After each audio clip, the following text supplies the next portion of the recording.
Welcome back students. हम लोग discussion कर रहे थे about the structure of the glucose, open chain structure as well as closed chain structure. जो ring वाला स्ट्रक्चर था उसको हम लोग डिस्कस कर चुके थे और मैंने आपको बताया था कि हम लोग कुछ लिमिटेशंस डिस्कस करेंगे कि एक्चुअल में जो हम लोगों ने साइक्लिक या फिर क्लोज्ड रिंग स्ट्रक्चर बनाया है उस स्ट्रक्चर को बनाने की वजह क्या है, ठीक है, क्यों हमें उस स्ट्रक्चर की नीड होती है, क्या लिमिटेशंस है आपके open chain structure of glucose की। तो आज सबसे पहले हम लोग यही डिस्कस करेंगे limitations of open structure या मैं बोल दूं open chain structure. Limitation of open structure और open chain structure of glucose की क्या क्या लिमिटेशन है ग्लूकोज के ओपन स्ट्रक्चर की और क्यों हमें नीड है, why there is need of the closed और cyclic structure of the glucose. तो सबसे पहले तो हम लोगों ने देखा था कि जो ग्लूकोज है that exist in two forms. Anomers की हम लोगों ने बात की थी, एक तो होता है आपका अल्फा डी ग्लूकोपाइरानोज, हम लोगों ने पढ़ा था alpha D glucopyranose, and second क्या हम लोगों ने पढ़ा था बीटा डी ग्लूकोपाइरानोज। ठीक है, ये दो स्ट्रक्चर्स हम लोगों ने डिस्कस किए थे। लेकिन ये जो alpha form and beta form है इसके बारे में हमें ओपन स्ट्रक्चर से तो पता ही नहीं चलता है। अगर हम लोग सिर्फ ओपन स्ट्रक्चर की बात करें, ओपन स्ट्रक्चर को डिस्कस करें, अगर हम लोग क्लोज्ड स्ट्रक्चर नहीं स्टडी करेंगे तो हमें पता ही नहीं लगेगा कि जो हमारा ग्लूकोज है that actually is of two types, alpha D glucopyranose and beta D glucopyranose, जहां पे OH ग्रुप की पोजीशन के अंदर चेंजेस आप ऑब्जर्व करते हैं, डिफरेंस आप ऑब्जर्व करते हैं। तो फर्स्ट लिमिटेशन यही है ओपन चेन स्ट्रक्चर की कि जो ग्लूकोज है इसकी दो टाइप्स होती हैं, alpha form and beta form, जिनको हम लोगों ने एनोमर्स बोला था। लेकिन सिर्फ ओपन चेन स्ट्रक्चर की हेल्प से हम इसके बारे में कुछ भी प्रेडिक्ट नहीं कर सकते हैं, ये सिंपल सा है। सेकंड देखिए, मैंने आपको क्या बताया था कि जो हमारे पास ग्लूकोज है, ग्लूकोज के अंदर आपका एल्डिहाइड ग्रुप प्रेजेंट होता है एज वेल एज आपका हाइड्रोक्सिल ग्रुप यानी कि OH ग्रुप प्रेजेंट होता है। तो अगर हमें प्रूव करना है कि किसी सब्सटेंस के अंदर एल्डिहाइड ग्रुप है तो हम क्या करेंगे, हम वो रिएक्शन कराएंगे उस सब्सटेंस का जो एल्डिहाइड भी शो करता होगा। अगर एक्चुअल में आपके उस सब्सटेंस के अंदर एल्डिहाइड ग्रुप प्रेजेंट होगा तो वो सब्सटेंस भी उसी रिएक्शन को इजिली शो करेगा, अदरवाइज नहीं करेगा। अगर आपके पास जो कंपाउंड है जिसमें आपको सपोज प्रेजेंस टेस्ट करनी है, प्रेजेंस चेक करनी है किसकी, OH ग्रुप की, तो मैं वहां पे उस कंपाउंड का रिएक्शन ऐसे सब्सटेंसेस के साथ कराऊंगी जो OH के साथ रिएक्शन शो करते हैं। अगर उस कंपाउंड ने भी रिएक्शन शो कर दिया it means that compound contains OH group, otherwise the compound do not contains OH group. ठीक है, तो ये सिंपल सी बात थी। लेकिन देखिए हम लोगों ने एक प्रॉपर्टी पढ़ी थी, मैं लिखती हूँ यहाँ पे CHO CHOH का 4 एंड CH2OH, ये क्या है, हमारा ग्लूकोज है।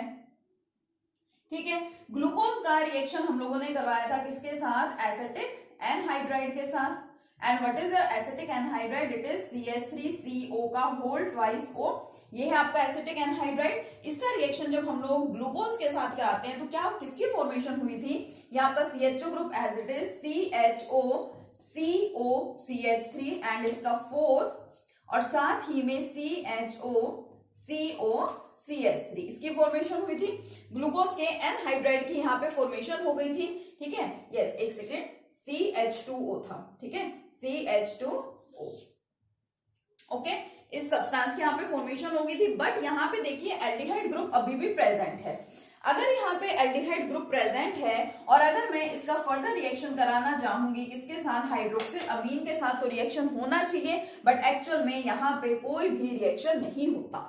अब ओपन स्ट्रक्चर ने तो ये बताया था कि ग्लूकोज में जो फर्स्ट कार्बन है that is the aldehydic carbon, CHO group है, और अगर CHO ग्रुप प्रेजेंट है तो हमने एक प्रॉपर्टी पढ़ी भी थी कि जो ग्लूकोज है वो हाइड्रोक्सिल अमीन के साथ रिएक्शन शो करता है। तो ऑब्वियसली ये जो कंपाउंड हमारे यहाँ पे बन गया था, ठीक है, इसके अंदर एल्डिहाइड ग्रुप अभी भी प्रेजेंट है, तो इसको भी क्या करना चाहिए था, हाइड्रोक्सिल अमीन के साथ रिएक्शन करना चाहिए था, लेकिन ये रिएक्शन नहीं होता है आगे। ठीक है, तो ओपन चेन स्ट्रक्चर इस चीज को एक्सप्लेन नहीं कर पाया, although it contains CHO group, but why it is not showing the reaction with hydroxylamine, so it was also its limitation. लेकिन जब हम लोग क्लोज्ड स्ट्रक्चर की बात करते हैं तो वहां हम देखते हैं ये एल्डिहाइडिक जो ग्रुप था इसको हमने कंप्लीट कन्वर्ट ही करा दिया एक तरह से। जो आपका फर्स्ट कार्बन है उसके लेफ्ट साइड में हाइड्रोजन एंड राइट साइड में OH ग्रुप आ जाता है। तो जब वहां पे एल्डिहाइड ही प्रेजेंट नहीं होगा तो फिर वहां पे आप रिएक्शन किस तरह से दिखा सकते हैं, हाइड्रोक्सिल अमीन का। ठीक है, तो ये सेकंड लिमिटेशन थी। थर्ड रिएक्शन है आपकी, थर्ड लिमिटेशन है आपकी that the glucose do not react with Schiff base. So first of all we should know what is Schiff's base और स्किफ्स रिएजेंट, इसके बारे में मैंने आपको बताया है। कहाँ बताया है? Aldehydes, ketones and carboxylic acids में जब हम लोग प्रॉपर्टीज डिस्कस कर रहे थे एल्डिहाइड्स एंड कीटोन्स की, तो वहां हम लोगों ने एक प्रॉपर्टी का डिस्कशन किया था, reaction of carbonyl compounds with ammonia and it's derivatives. और अगर मैं इसका डेरिवेटिव ले लूं अमोनिया का NH2R, ठीक है, तो रिएक्शन को सिंपलेस्ट वे में लिखने के लिए मुझे यहाँ पे क्या करना होगा, H2 को मैं पहले लिखूंगी और N को लिखूंगी बाद में। तो फॉर्मेशन किसकी हो जाएगी यहाँ से, वाटर की, वाटर मॉलिक्यूल यहाँ से हो जाएगा रिमूव और क्या बनेगा देखिए, कार्बन डबल बॉन्ड NR। ये वाला जो सब्सटेंस है, this substance is known as the Schiff's base और स्किफ्स रिएजेंट, और इसी को ही हम लोग और क्या बोलते हैं, it is also known as the substituted imine. क्या बोलते हैं इसको? सब्स्टिट्यूटेड इमाइन बोलते हैं, ठीक है। तो अगर देखिए मैंने तो ये बताया कि हम लोगों ने ये चीज पढ़ रखी है कि जो हमारे कार्बोनिल कंपाउंड्स होते हैं, means aldehyde as well as ketone, they show reaction with this substance. क्या है ये अमोनिया का डेरिवेटिव है जिसमें मैंने NH2 एंड अदर H की जगह मैंने यहाँ पे क्या ले रखा है, एल्काइल ग्रुप ले रखा है। तो ग्लूकोज के अंदर भी एल्डिहाइड ग्रुप प्रेजेंट है, ग्लूकोज को भी इस टाइप का रिएक्शन शो करना चाहिए, बट एक्चुअल में ग्लूकोज ऐसा कोई रिएक्शन शो नहीं कर रहा है। अब उसका क्या रीजन है, ठीक है, ओपन चेन स्ट्रक्चर की हेल्प से तो ये चीज, इस चीज की कोई क्लैरिफिकेशन हुई ही नहीं है, ठीक है। तो ये कुछ लिमिटेशंस थी आपके open chain structure of glucose की। तो हम यहाँ पे अब ग्लूकोज को कंप्लीट कर चुके हैं, ग्लूकोज के हर टाइप के स्ट्रक्चर कर चुके हैं, उसकी प्रॉपर्टीज कर चुके हैं, लिमिटेशंस कर चुके हैं, मेथड्स ऑफ प्रिपरेशन हम लोगों ने किए थे, ठीक है। तो आपको बहुत अच्छे से ये वाला कंसेप्ट स्टडी करना है। उसके बाद हम नेक्स्ट बात करते हैं फ्रक्टोज की। हमारे सिलेबस में क्या है, साथ में हमें फ्रक्टोज का स्ट्रक्चर करना है, ठीक है। तो फ्रक्टोज का स्ट्रक्चर देखते हैं सबसे पहले। यस, तो अब हम लोग डिस्कस करेंगे the structure of the fructose. But fructose का structure, as you know, the molecular formula of both glucose and fructose is same, but the difference is that glucose is aldohexose whereas the fructose is ketohexose। ये हम लोगों ने discuss कर लिया था। ketohexose का मतलब क्या है, it is a carbohydrate containing 6 carbon atoms as well as a ketonic group। तो इसके स्ट्रक्चर को समझाने के लिए मैं फ्रक्टोज के स्ट्रक्चर को रिलेट करूंगी आपके सामने ग्लूकोज के स्ट्रक्चर से। तो क्या था ग्लूकोज का स्ट्रक्चर, देखिए CHO, it is the structure of glucose.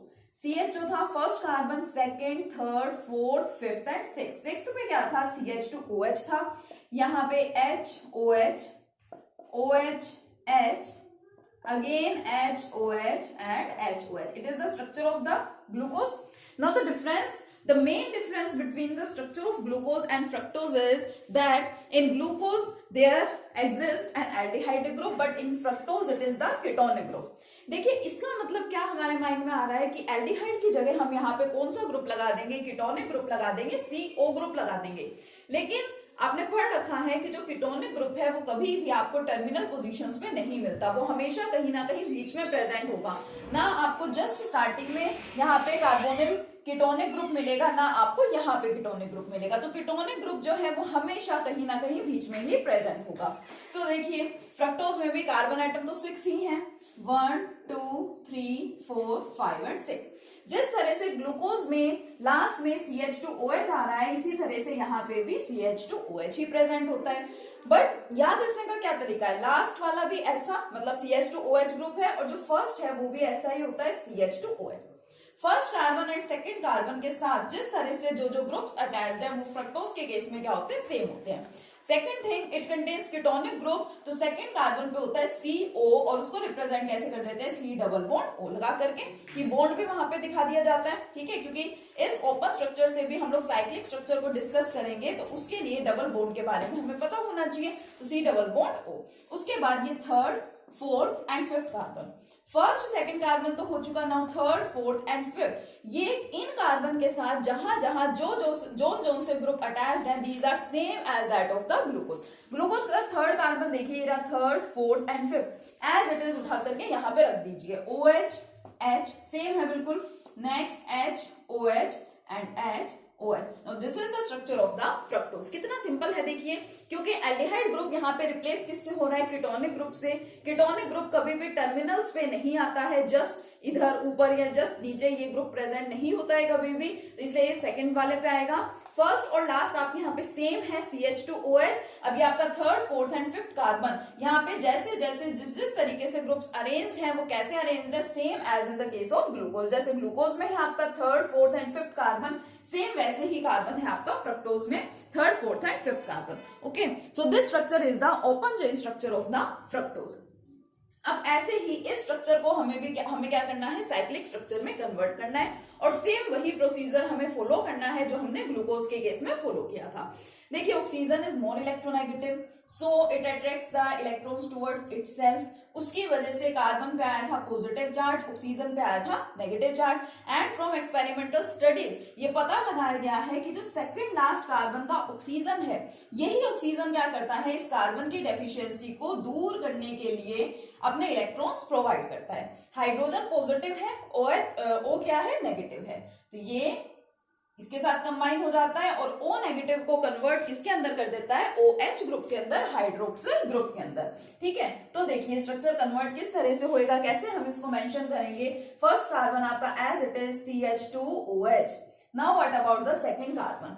इस सेकंड कार्बन के साथ देखिए ये डबल बॉन्ड कन्वर्ट किसमें हो रहा है, सिंगल बॉन्ड में, तो यहाँ पे आ गया सिंगल बॉन्ड O एंड साथ में कौन है आपका HR है। ठीक है, ये हाइड्रोजन जो है ये इसके साथ क्या हो गया, अटैच हो गया। ठीक है, उसके बाद देखिए next COH, next CHOH and next CH, और यहां से देखो हाइड्रोजन तो चला गया बट जो ऑक्सीजन है वो क्या कर रहा है, वो कंबाइन कर रहा है। किस किस को कंबाइन कर रहा है, इस कार्बन को, क्योंकि उसने इस वाले कार्बन को और इस वाले कार्बन को दोनों को अटैच करवा रखा है, तो इस कार्बन के साथ यहाँ पे ऑक्सीजन, एंड लास्ट में आपका CH2 group as it is CH2OH group. अब इसके अंदर हमें एक छोटा सा चेंज करना है। देखिए आपको ये अलग अजीब सा नहीं लग रहा, कार्बन की वैलेंसी ही यहाँ पे पूरी नहीं हो पा रही है ना, और इसको OH अगर आप राइट साइड में दिखा रहे हैं तो लेफ्ट साइड में भी तो कुछ ना कुछ प्रेजेंट होना ही चाहिए, तो इसलिए यहाँ पे एक छोटा सा चेंज होता है। अगर देखो मान लो मैं आपको कहूं कि I have a chain of 3 carbon atoms, तो मैं चाहे उन 3 कार्बन एटम्स को ऐसे रिप्रेजेंट करूं, चाहे मैं उनको ऐसे रिप्रेजेंट करूं, चाहे मैं उसको इस तरह से रिप्रेजेंट करूं, मैंने तो ये कहा है कि मेरे पास 3 कार्बन एटम्स की चेन है। ठीक है, इसी तरह से इस कार्बन के साथ ये कार्बन अटैच्ड है, चाहे मैं इसको इसके ऊपर दिखा दूं, चाहे मैं इसको यहां से हटा दूं और मैं इसको दिखा दूं इस साइड में, तो भी कुछ फर्क नहीं पड़ता। इन दोनों कार्बन एटम्स के बीच में पहले भी बॉन्ड बन रहा था और अभी भी बॉन्ड बन रहा है। तो this is the structure of the fructose, second structure of the fructose. ये हमारा फर्स्ट मेन ओपन स्ट्रक्चर हो गया और ये स्ट्रक्चर फिर कन्वर्ट हुआ आपके इस वाले स्ट्रक्चर के अंदर। ठीक है, अब जैसे हम लोगों ने रिंग ली थी, पायरान रिंग से हम लोगों ने क्या किया था, स्ट्रक्चर बनाया था ग्लूकोज का, इसी तरह से फ्यूरान रिंग होती है, FURAN, फ्यूरान। ठीक है, उससे हम लोग स्ट्रक्चर किसका बनाते हैं, फ्रक्टोज का। तो चलिए वो स्ट्रक्चर देखते हैं। देखिए कैसे बनेगा स्ट्रक्चर, फ्यूरान रिंग से स्ट्रक्चर बनेगा। ठीक है, now what is this furan ring, this ring.